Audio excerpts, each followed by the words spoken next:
अस्सलामुअलैकुम नाजरीन, JN news HD के साथ मैं हूं नाइला भट्टी। नजर डालते हैं आज की अहम खबरों पर।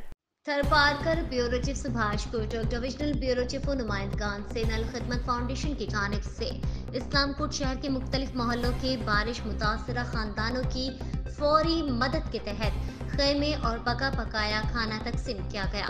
अमीर जमात इस्लामी अब्दुल सुभान समेजो, सदर अल खिदमत थरपारकर अब्दुल गनी बजीर, जनरल सेक्रेटरी अल खिदमत शाहनवाज खास खैली ने मुतासरीन में खैमे तकसीम किए और बाद अज़ा मुतासरा मकीनों के घर जाकर अल खिदमत की टीम ने खैमे नस्ब किए और बिरयानी पैकेट्स भी तकसीम किए।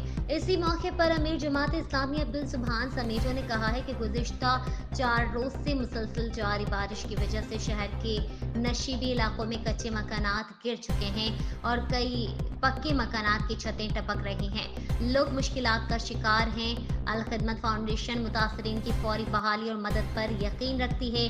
वसाइल के एतबार से मुतासरीन की मदद की है ताकि इनकी मुश्किलात कुछ कदर कम हो सकें। सबसे बढ़कर मदद एक दूसरे के दुख दर्द में शरीक होना होता है। हुकूमत सिंध को चाहिए कि जिन मकीनों के मकानात गिर चुके हैं इनकी फौरी तामीर के इक़दामात करे और फलाही इदारे मुतासरा खानदानों की मदद के लिए आगे बढ़ें।